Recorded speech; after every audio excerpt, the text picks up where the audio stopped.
Ok, donc premièrement, j'ai envie de vous dire shalom. Shalom, et souvenez-vous, la semaine dernière, quand Mike et Becky étaient là, donc Mike et Becky sont à Siegen, pour ceux qui se posent la question, il y a une conférence, on a vu comment Jésus a écarté deux chemins qui ressemblent à la prière, mais qui n'en étaient pas, justement. So, for those who were here last week, there were Mike and Becky. They are currently in Germany at a conference in Siegen. But we remember what was the message. Is last week we saw how Jesus set aside two paths that look like prayer but are not. Et il y avait la prière hypocrite, donc c'est en fait qui se donne en spectacle pour être vu par les hommes. So there was the hypocritical prayer which puts us on a show to be seen by people. Il y avait la prière profane aussi, qui justement empile des mots comme si Dieu se laissait impressionner par le flot des mots. And there was a profane prayer which piles up words as if God could be impressed. Et entre ces deux illusions, Jésus il a ouvert le vrai chemin. And between these two illusions, Jesus opened the way. Et il nous a dit, quand tu pries, donc ça c'est Matthieu 6, verset 6, on peut le mettre éventuellement, quand tu pries, entre dans ta chambre, ferme ta porte et prie ton Père qui est là dans le secret, et ton Père qui voit dans le secret te le rendra.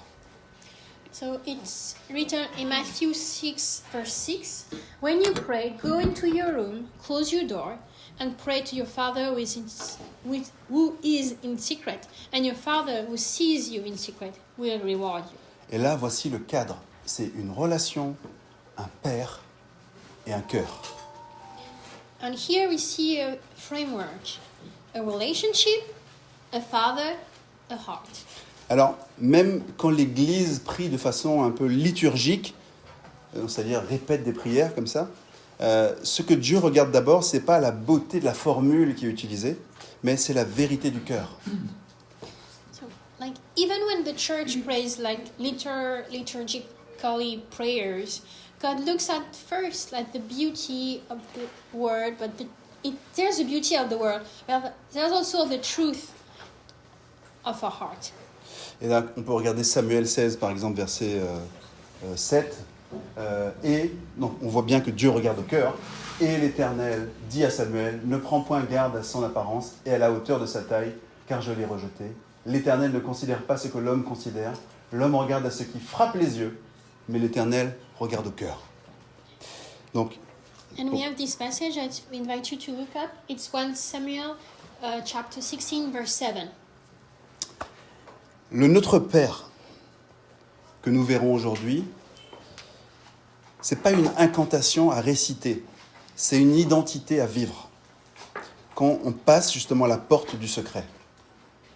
And the Lord's Prayer that we're going to study today is not like an incantation to recite. It is an identity to live as we pass through the door of the secret place. Alors, et cette identité-là, justement, Jésus la place dès... En fait, finalement, cette identité, Jésus la place dès le premier mot. Dans bien des cultures, on commence par le nom de famille.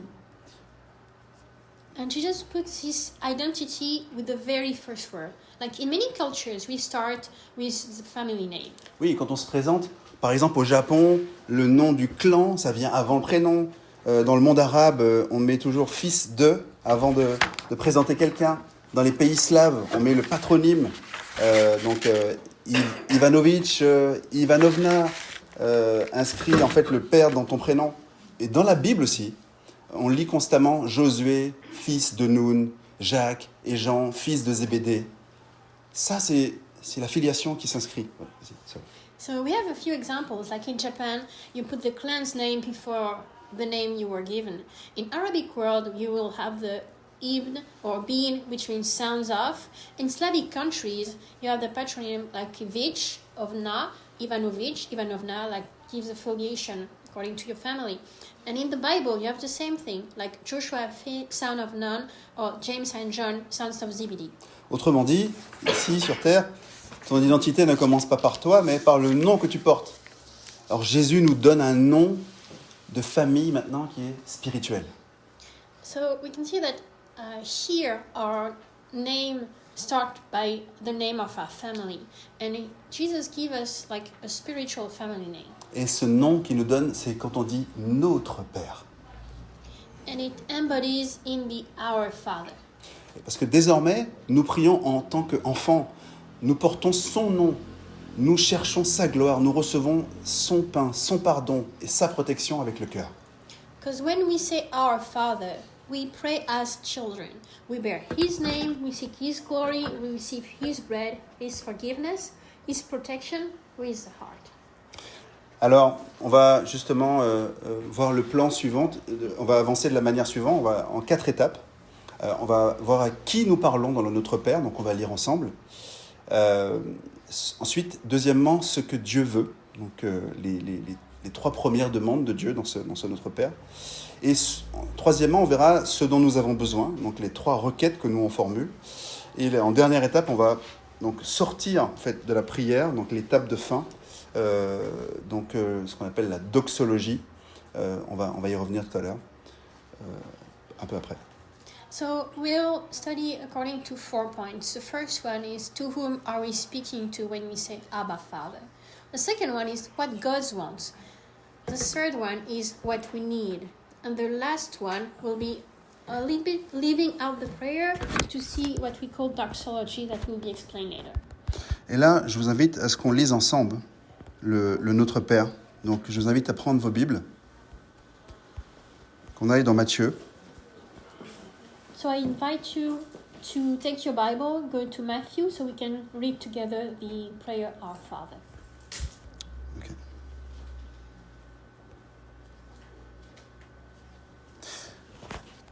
Donc, versets 9 à 13. So verse 9 to 13. Voici donc comment vous devez prier. Notre Père céleste. C'est bon pour tout le monde ? Ouais. Donc voici donc comment nous devons prier. Notre Père qui est aux cieux, que ton nom soit sanctifié et que ton règne vienne. Que ta volonté soit faite sur la terre comme au ciel. Donne-nous aujourd'hui notre pain quotidien. Pardonne-nous nos offenses, comme nous aussi nous pardonnons à ceux qui nous ont offensés. Ne nous induis pas en tentation, mais délivre-nous du malin. Car c'est à toi qu'appartiennent dans tous les siècles le règne, la puissance et la gloire. Amen. Donc, notre texte de base, aujourd'hui, c'est sur Matthieu 6, versets 9 à 13. Mais il y a un autre texte en Luc 11, versets 2 à 4, qui propose une forme plus brève du Notre Père, mais elle est contenue dans Matthieu. Nous, on va suivre directement Matthieu. And you can also find this prayer, but in a shorter version, in Luke 11, verse 2 to 4. But we're going to follow the full version in Matthew 6, verse 9 to 13. Alors, première étape, à qui parlons-nous dans ce Notre Père ? So first, to whom are we speaking to when we say Abba Father? Déjà, la première chose qu'il faut noter, c'est notre Père crée ce lien finalement entre nous tous, une seule Église, unique et un seul corps. So when we say our, it creates a link, a relationship between all the believers coming together before our Father. Et le mot que Jésus utilise, c'est le mot Abba. And the word Jesus uses is Abba. Alors moi, ce qui m'a le plus frappé quand j'ai commencé à faire l'étude pour la préparation d'aujourd'hui, c'est que c'est le mot des tout petits bébés, en fait. Vous voyez le babil du bébé, quand les bébés ils font... Voilà. Et donc, c'est ça, en fait, le babil du bébé qui apprend à dire Abba et qui apprend à dire Imma, d'ailleurs. So the word Abba comes really from like really small children. How like they are starting to like comprehend like how the word can be said. So it's Abba and for father and Ima for mother. Et c'est vrai que, d'ailleurs, je vais aller rechercher les différents pères de l'Église, comme Théodore de Mopsuet, Théodoré de Cire. ils l'ont noté et la tradition juive, donc c'est les témoins de ça, la tradition juive le confirme. L'enfant, une fois qu'il est sevré, commence par ces mots simples. Abba. So we can see in the fathers of the church, like Theodore of Montesquieu and Theodoret of Syrius, that in the Jewish tradition, once a child is weaned, these simple words come first. Et en fait, c'est pas un titre qui est froid, c'est pas juste père, comme ça, qu'on dit sans réfléchir, c'est vraiment une marque de tendresse, c'est père bien-aimé. And it's not just a cold title, it's not like putting distance, but this is really something, a tender address to their parents. It's like, beloved father. En fait, ce qui est troublant, ce qui bouleverse dans tout ça, c'est que Jésus parle de cette manière et il nous apprend justement à parler comme ça. Il dit « Abba Père ». Donc, tout est possible. Ça, c'est en Marc 14, verset 36, par exemple. Ouais. So, Jesus invites us to speak to our Father this way, Abba Father. It's like all things are possible. And you can see this in Mark chapter 14, verse 36. Où là, on peut lire il disait « Abba, Père, toutes choses te sont possibles. Éloigne de moi cette coupe. Toutefois, non pas que ce que je veux, mais ce que tu veux. » Dans chaque moment de prière de Jésus, le mot « Abba » revenait. In every prayer of Jesus, the word Abba comes back. Sauf une, mais on le verra après. Except in one, but we'll see that afterwards. En fait, je me suis inspiré de Joachim Jérémias, qui a écrit énormément sur ce sujet. So I was inspired by Joachim Jeremias, who wrote a lot about this subject. En fait, et quand on regarde dans la piété juive de l'époque, personne n'osait s'adresser à Dieu de cette manière-là, finalement. And when we look in the Jewish liturgy and the piety of people, they couldn't speak to God that way. It was always this distance. They wouldn't use Abba.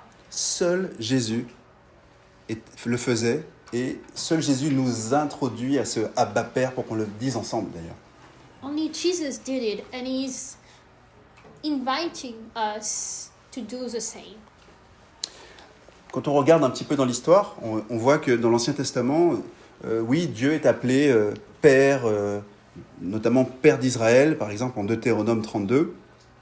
And when we look in the Old Testament, we can see that first God was called like the Father of Israel.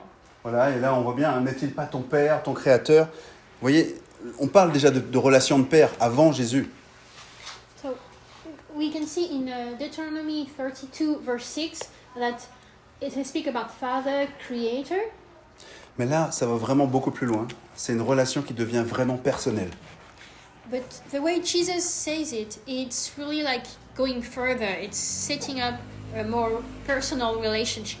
Et le seul moment où Jésus n'a pas dit Abba en priant, And the only occurrence that Jesus didn't say Abba as he was praying, c'est quand Jésus est sur la croix et qu'il a cité le psaume 22 et qu'il a dit « Mon Dieu, pourquoi m'as-tu abandonné ?»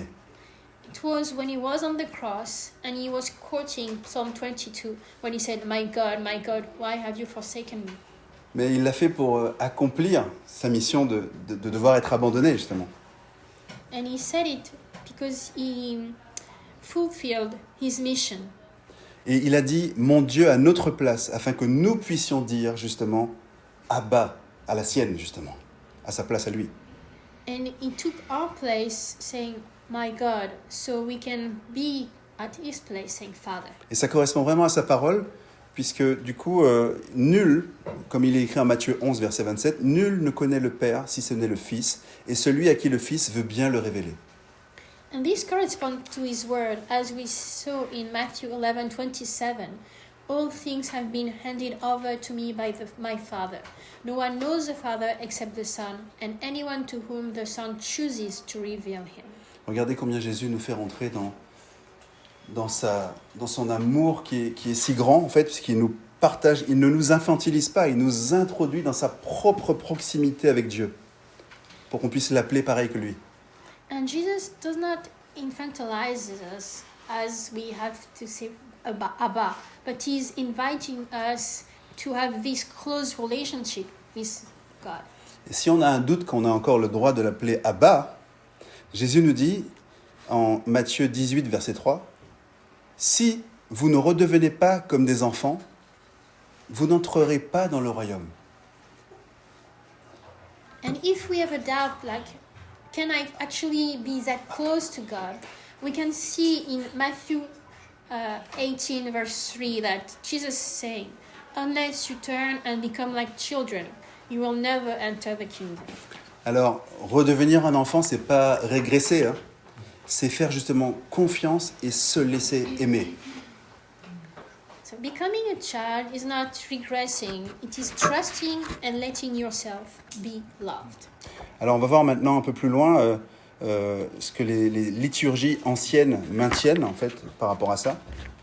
Parce que, finalement, c'est très particulier. Ouais, vas-y. So we're going to go and have a look at the ancient liturgies because this is a very specific way. L'Église, en fait, finalement, avait quand même un peu de réticence à dire à tout le monde de dire Abba. And the church back then had like second thoughts saying like you should call God Abba. Alors, en Orient, avant de dire Abba, on dit « Daigne nous accorder, Seigneur, d'oser sans témérité, t'invoquer comme Père ». And we can see in the East that they will turn the phrase like grant us, Lord, to dare without rashness invoke you as Father. En Occident, c'est Ademus dicere, où c'est nous osons dire notre Père qui est aux cieux. Et là, ensuite, on prie. And in the West, they will say audemus dicere, which means we dare to say our Father. Alors, pourquoi on ose ? So why do we dare? On ose parce que le Fils nous a introduits à ça. Et nous respectons parce que le Père est saint. And we dare because the Son invited us to do so, but we still revere the Father as holy. Alors, est-ce que cette intimité va effacer la révérence qu'on a vis-à-vis de Dieu ? So does intimacy erase the reverence we have for God? Non. Non. L'intimité n'efface pas la révérence et la révérence n'étouffe pas l'intimité, justement. No, because intimacy does not erase reverence. It does not stifle it. Alors, le Seigneur nous a dit, vous avez reçu un esprit d'adoption par lequel nous crions, justement, Abba, Père. And Jesus said, you have received the spirit of adoption by whom we cry, Abba, Father. Alors, ce cri n'est pas une performance religieuse, hein. C'est l'esprit qui le fait naître en nous, justement.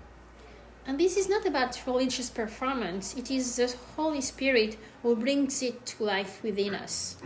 Alors, ne jugez pas nos frères et sœurs que vous croisez qui prient des liturgies en permanence. So let's not be judgmental towards the others who have like liturgical prayers. Parce que même quand nous prions une belle liturgie, c'est l'esprit qui met la vie dans les mots, justement. Because even when we pray according to liturgy, it is the Holy Spirit that helps us in this prayer. Et Dieu regarde au cœur. Il écoute l'enfant que vous êtes à l'intérieur et pas l'apparence.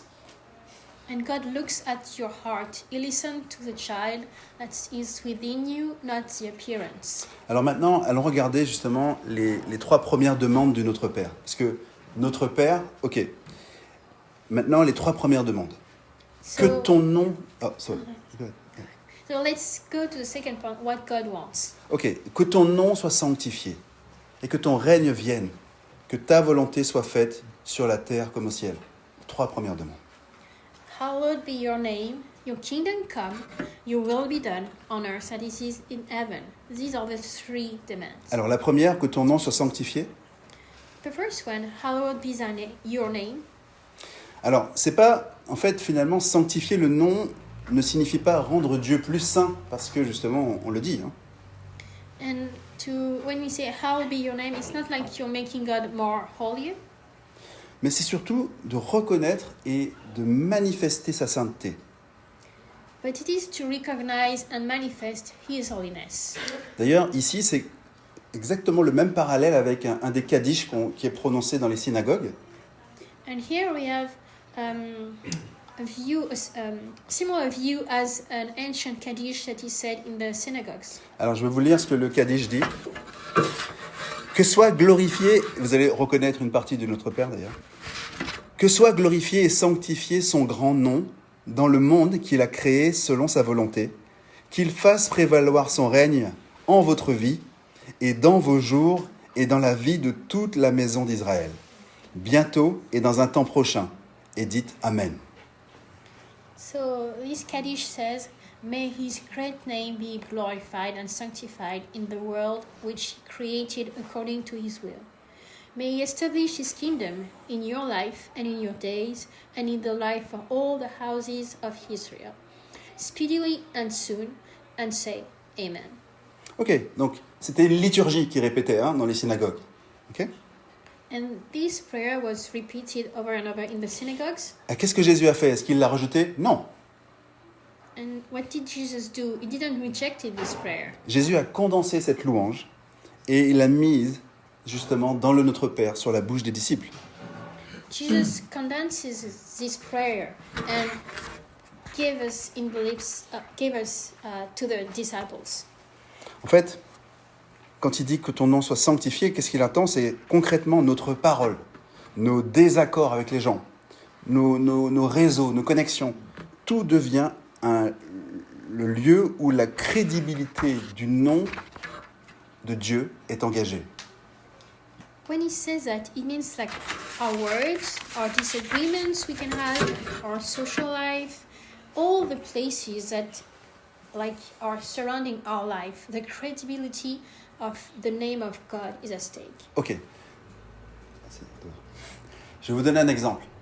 Ça m'arrive des fois de rouler sur le périph' et de voir une voiture avec, vous savez, le poisson qui montre que c'est un chrétien dedans.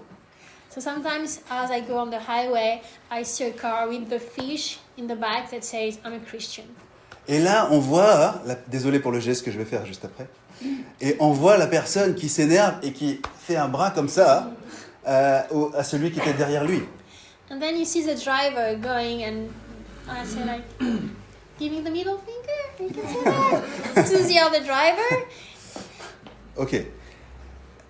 Est-ce que le nom de Dieu est sanctifié quand on fait ça? Posez-vous la question. Is the name of the Lord sanctified when we do this? Ok. Bon, je pense que vous avez la réponse quand même. I think you have the answer. Le royaume, c'est ni une bulle spirituelle dans laquelle on vit entre nous, ni une domination mondaine. And the kingdom is not just something just in between us or something for out in the world. C'est Christ en tant que Seigneur qui transforme des vies, des maisons, des quartiers. This is Christ as the Lord who is transforming lives, houses, places. Alors quand on dit que ton règne vienne, So when we say, "May your kingdom come," alors qu'est-ce qu'on dit? On dit d'abord, en fait c'est comme si on prie en disant « Règne d'abord en moi et viens par nous dans notre ville, dans nos quartiers, dans nos réseaux, dans les gens qu'on connaît. » so when we pray, "Your kingdom come," you're saying, first, reign first in me, and through me, may you reign in my city, in my house, in my neighborhood. Et c'est vrai que Joachim Jérémias souligne que cette demande-là reprend l'attente juive et la déplace un tout petit peu. And Joachim Jeremias noted that the way this is turned out takes like the Jewish prayer and shifted it a little bit. Parce qu'en Jésus, le grand tournant a déjà commencé. Ça y est, on est déjà maintenant activement présent dans le royaume. And in Jesus, we already reached out this turning point. Alors qu'est-ce qu'on demande? On demande que ce règne qui a été promis fasse irruption dès maintenant dans notre quotidien, dans tout ce qu'on va dire, dans l'économie, dans notre façon de relater les nouvelles tristes du monde en ce moment. So it's like we are asking that this promised reign that will have it in our everyday life now, that in the way we speak, in our relationships, in the institution, everything that is around us. Et c'est vrai que, oui, On demande à ce que ça fasse irruption dès maintenant, mais toujours en étant dans cette posture d'attendre l'achèvement, attendre le moment où Jésus revient. And yes, we are asking it to be now in our daily life, but we're also expecting its full fulfillment. Voilà. C'est pas un rendez-vous dans l'agenda. Bon, que ton règne vienne. Bon, s'il pouvait venir dimanche prochain, parce que là j'ai un film à aller voir au cinéma. It's not like, Lord, please come like by next Sunday because I got stuff to do. Non, c'est que ton règne vienne dès maintenant et dans l'achèvement. It's more like, God, may your reign come today and be fulfilled. Alors, troisième point, c'est que ta volonté soit faite sur la terre comme au ciel. And the third point is, your will be done on earth as it is in heaven. Alors, vous voulez une bonne nouvelle ? Au ciel, la volonté de Dieu est faite sans retard, sans réserve, sans rancœur. And this is the good news that in heaven, God's will is done without delay, without reserve, and without resentment. Alors, c'est ça qu'on demande quand on dit au Seigneur que ta volonté soit faite sur la terre comme au ciel. And this is what we are asking for when we say, may your will be done in earth as it is in heaven. On demande que cette obéissance descende dans nos agendas, dans nos budgets, dans nos conflits, dans nos projets. We ask that this obedience comes down into our schedules, budgets, conflicts, our projects. Et on reconnaît que ce n'est pas notre volonté qui est centrée sur le moi, le je, qui doit prévaloir, mais d'abord la sienne. And we recognize that it is not our will that should be centered on the me and the I, but that it should be God's will that shall prevail. Alors c'est vrai que ces premières demandes dans le Notre Père mettent Dieu d'abord au centre. And when we say this part in the prayer, Our Father, it puts God at the center. Alors oui, on demande le royaume tout de suite, mais est-ce que le royaume éteint nos besoins ? Non, on a quand même besoin de manger, on a quand même besoin d'interagir. So yes, we are asking for God's kingdom, but it's not like it's just erasing all our other needs. Mais tout est intégré et il les assume et va changer, va transfigurer tout ça. But everything is planned already, and God will transform and make everything into completion. Alors maintenant, on va regarder ce dont nous avons besoin. Les 3 requêtes qu'on formule.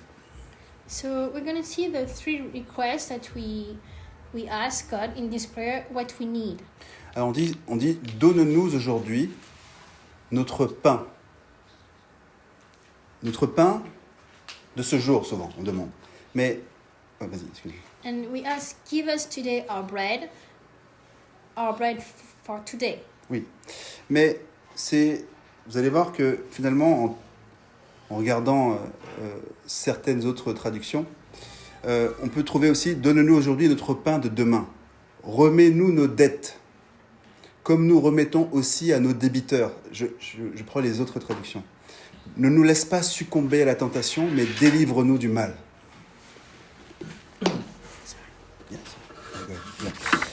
Délivre-nous du mal. So in other translations, we can have, give us our bread for tomorrow, and the bread of the time of salvation, and the bread of life. Non, donne-nous aujourd'hui notre pain, remets-nous nos dettes. Yeah, it's like, give us the bread for today, and forgive us our debts as we also forgive our debtors. Do not let us succumb to temptation, and deliver us from evil. Exact.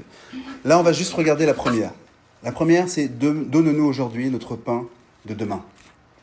So let's look at the first occurrence. Give us today our bread for tomorrow. Alors, le terme grec pour ça, c'est epiousios.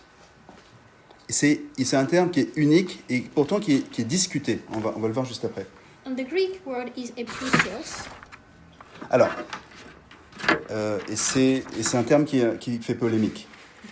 And it's debated. It's debated. Donc, il y a une première traduction, une première version qui est quotidien. Donc, c'est la première version de epiousios, pain quotidien, donc le pain nécessaire. So the first version of epiousios is like the necessary bread. Et la deuxième version, c'est le pain de demain. Donc l'évangile araméen des Nazaréens, en fait, disait Mahar. Mahar, c'est demain. And the second version is in Arabic Gospel of the Nazarenes, and he said Mahar, and Mahar really means tomorrow. Et c'est vrai qu'en étudiant Joachim Jérémias, il montre bien combien l'Église ancienne a compris ici, dans cette définition, plutôt que ça veut dire le pain du royaume, le pain de vie. Et donc ça nous oriente d'une manière alors, eschatologique, hein, c'est-à-dire sur la fin des temps, avec toute la prière. Donc c'est plutôt le pain de demain. So Joachim Jeremias shows that the early church understood that the bread of the kingdom, it was like the bread of life, is more of eschatological orientation of the meaning, consisting in the whole prayer. Et là, c'est vrai que, comme disait Jérémias, Jésus ne parle pas seulement de nourriture pour le corps, et c'est pas une image un peu floue. Il parle du don de Dieu qui sauve, pour le corps et pour l'âme. Et ça commence dès aujourd'hui. So, according to Jeremias, Jesus is not speaking only of the food of the body, but sees not a vague image. He speaks of the saving gift of God for body and soul, and this begins today. Ça commence aujourd'hui. Ouais. Alors, ensuite, Dieu ne met pas, bien évidemment, de côté notre vie de tous les jours. Il va la prendre et il va la transformer par l'espérance de son royaume. Donc il y a quand même la suite qui arrive. Donc c'est pour ça qu'il nous demande d'avoir les yeux fixés sur le royaume. And this begins today because God does not put aside our everyday life. He takes it and transforms it by the hope of His kingdom. Alors avec Jésus, le quotidien, il est sanctifié. Chaque repas, c'est une nourriture certes réelle, et c'est un signe aussi du banquet à venir, du banquet comme il est évoqué notamment dans le psaume 23. And with Jesus, like our everyday life, the meal is sanctified, and it's like the nourishment, and it's a sign of the banquet to come. Regardons en Luc 12, verset 37. Let's have a look at Luke chapter 12, verse 37. Ah, tu l'as pas là? Ok. Ah, ok, apparemment tu l'as pas. Donc je vais vous le remettre. Donc, je vous invite à y aller. So I invite you to follow in your Bibles. Okay. Luc 12, 37. So Luke chapter 12, verse 37. Alors, heureux ces serviteurs que le maître, à son arrivée, trouvera veillant. Je vous le dis en vérité, il se scindra, les fera mettre à table et s'approchera pour les servir. Tu l'as pas, ok, donc en fait, le pain, autrement dit, le pain qui est demandé, en fait, finalement, on voit bien que cette notion de passer à table ensemble, elle a de l'importance pour le quotidien.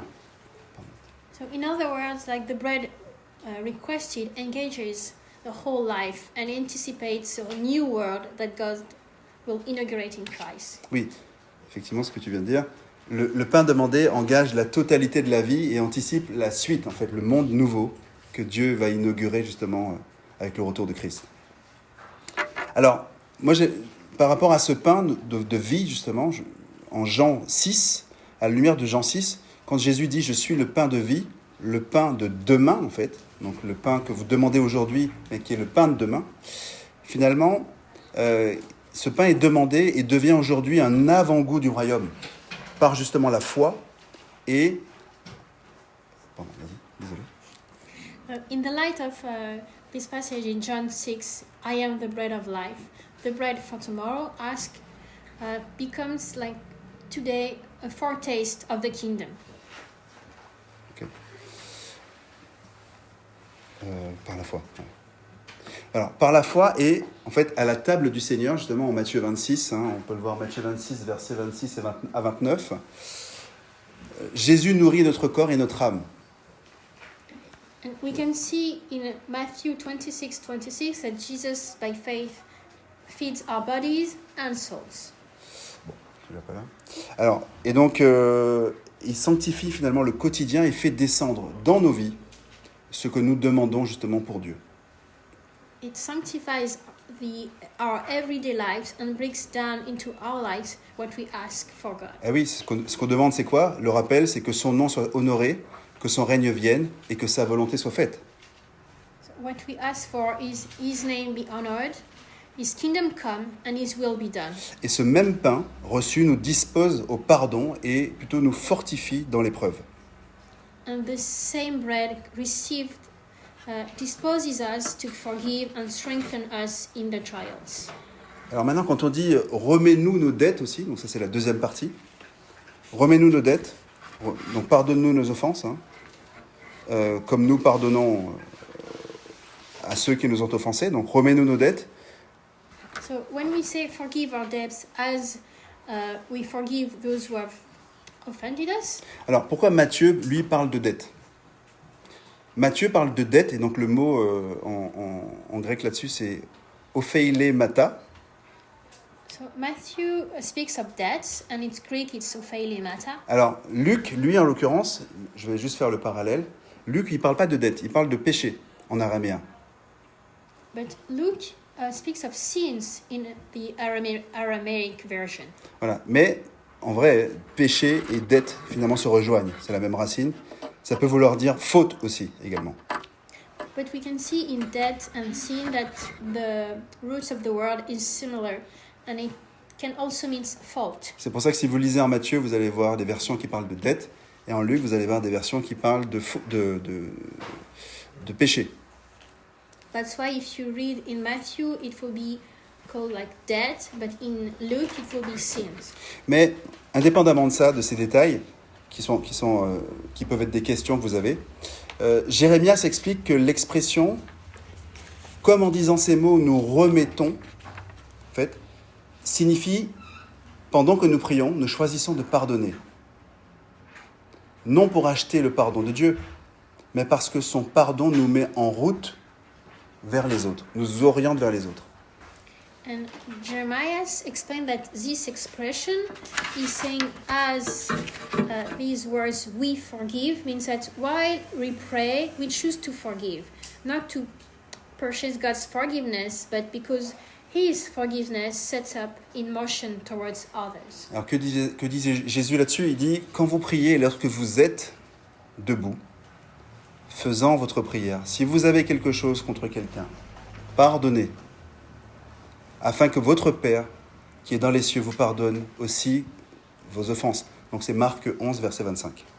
And we can see in Mark 11, verse 25, Jesus saying, and whenever you stand praying, if you have anything against anyone, forgive him, so that your Father in heaven will also forgive you your trespasses. Alors, combien de fois on s'est retrouvé à prier le Notre Père sans forcément aller demander pardon à celui dont on sait que il y a quand même quelque chose. And how many times have we been praying the Our Father prayer and being like in conflict because we haven't forgiven our people? Et Jésus a aussi dit, si donc tu présentes ton offrande à l'autel et que là, tu te souviens que ton frère a quelque chose contre toi, laisse là ton offrande. Va d'abord te réconcilier avec ton frère, puis reviens ensuite présenter ton offrande. And we can see in Matthew 5, verse 23, if you are offering your gift at the altar, and there remember that your brother has something against you, leave your gifts there before the altar, go, first be reconciled to your brother, then come and offer your gift. Donc en fait, Jésus nous rappelle dans ce passage que finalement c'est important d'être d'abord en paix avant de demander à Dieu la paix. Donc ça nous ramène à nous-mêmes.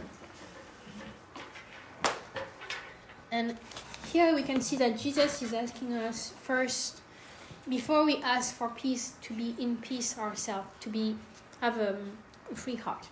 Oui, parce que le pardon amène la paix, n'est-ce pas? Because when we forgive, we have peace. Alors maintenant, regardons l'autre point sur le ne nous laisse pas succomber à la tentation, mais délivre-nous du mal. And let's go to do not let us succumb to temptation, but deliver us from evil. Alors, le grec laisse apparaître un ne nous conduit pas à la tentation. Ne nous conduit pas.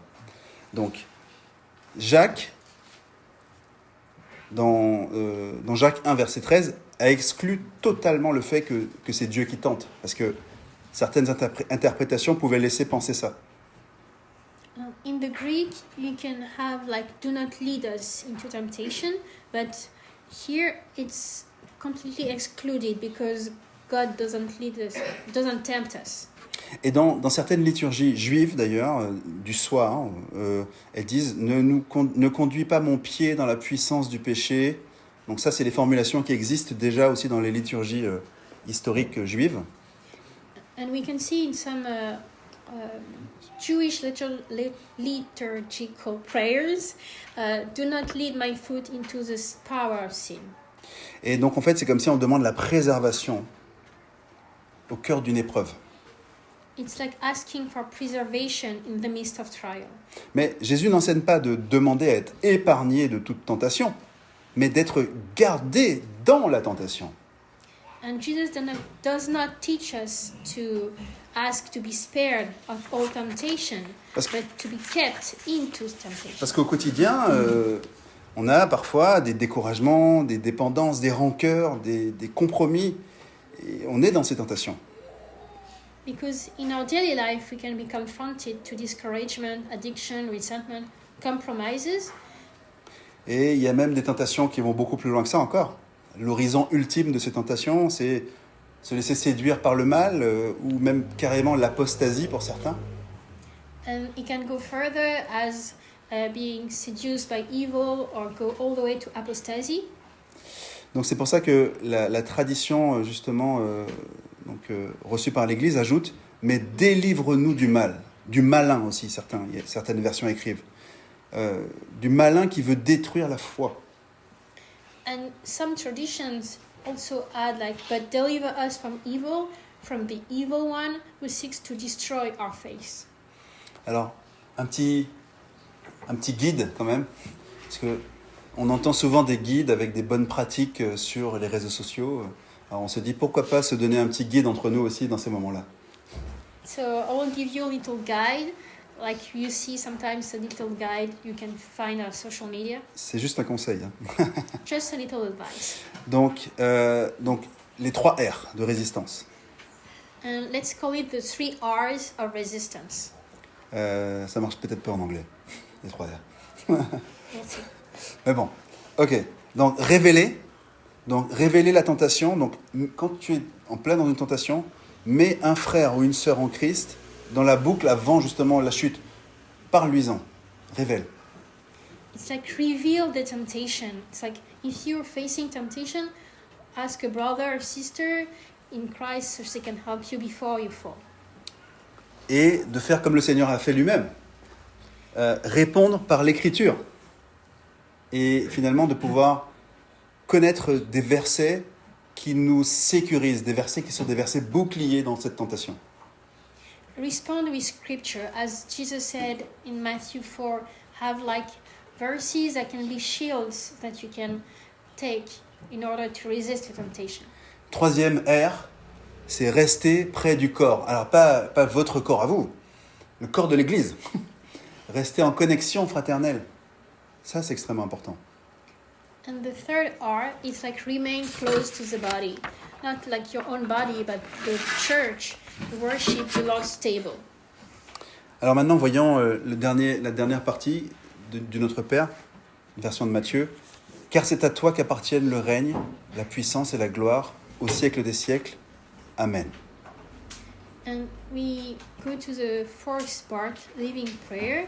Like, for yours is the kingdom and the power and the glory forever and amen.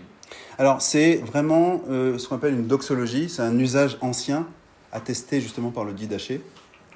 So this is an old version called doxology. Attesté par le Didaché. It's attested by the Didache. Ouais. Ok. Alors, effectivement, dans l'Église primitive, le Notre Père était appelé prière des fidèles et placé dans ce qu'on appelle c'était justement cette notion de missa fidelium, donc c'est vraiment la messe réservée aux fidèles. So in the early church, the Lord's Prayer was called the Prayer of the Faithful, and it was placed in the Missa Fidelium. Et c'était justement la partie du rassemblement qui était réservée aux baptisés seulement. And it was part of the gathering which was only reserved to the baptized. Et on ne pouvait pas réciter le Notre Père avec les visiteurs qui ne connaissaient pas Dieu ou des catéchumènes. And it couldn't be recited with only visitors or catechumens.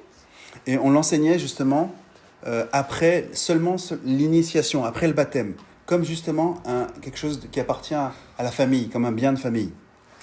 And this prayer was only taught after initiation, after like baptism, and it was kept like a family treasure. Alors cela souligne justement sa sainteté, le fait d'être mis à part. On n'entre pas dans cette prière comme dans un lieu public, en fait. On y entre comme dans la maison du Père, parce que justement on a donné sa vie à Jésus et qu'on a reçu le baptême. And this underlines the holiness of the prayer. We do not enter into this prayer as into a public place. We enter it into the Father's house because we have given our lives to Jesus and received baptism. Mais il ne faut pas qu'on considère que le Notre Père exclut. Non, au contraire, ça n'exclut personne. Ça invite chacun à entrer dans la famille. But this prayer, Our Father, it doesn't exclude anyone. It actually invites everyone to come into the presence of the Lord. Ça invite chacun à confesser le Christ, à partager le Christ, à marcher vers le baptême et afin de dire Notre Père en vérité, en fait. But it invites each person to enter the family, to confess Christ, and to move towards baptism, so that we can all say Our Father in truth. Voilà. Donc, en conclusion, quand même, de tout ça. So, as a conclusion to this Donc, study, le Notre Père, c'est une invitation à prier comme Jésus, justement, lui-même, notre Seigneur, a prié. so this prayer, Our Father, is an invitation to pray as Jesus prayed. Et en fait, finalement, avant sa résurrection, il nous a enseigné cette prière parce que le temps de Dieu n'est pas le temps des hommes. And the Lord's Prayer is an invitation, like to pray like Jesus, because His resurrection, He taught us His prayer because God's time is ours. Donc pour le Seigneur, un jour est comme 1000 ans et 1000 ans comme un seul jour. Because for the Lord, one day is like 1,000 years, and 1,000 years like one day. Alors dès maintenant, justement, il nous promet, comme en tant que ses enfants, And even now, He promises us as His children. et il nous fait rentrer dans sa maison en disant justement, Jésus nous fait rentrer dans la maison en disant justement, Notre Père. And He brings us into His house as we say Our Father. Et c'est comme ça que justement notre identité, elle est réécrite finalement. And this is how we have a new identity. Et il nous promet un nouveau nom dans son royaume. And He promises us a new name in His kingdom. Rappelez-vous de ce qui est écrit dans Apocalypse 2, verset 17. « Au vainqueur, je donnerai un caillou blanc, et sur le caillou est écrit un nom nouveau, que nul ne connaît, si ce n'est celui qui le reçoit. » Apocalypse 2, verset 17. And we can see in Revelation chapter 2, verse 17, to the one who conquers, I will give a white stone, and on the stone a new name written that no one knows except the one who receives it. Et il est écrit « J'écrirai sur lui le nom de mon Dieu et le nom de la ville de mon Dieu, la nouvelle Jérusalem et mon nom nouveau. » Donc ça c'est encore en Apocalypse 3, verset 12.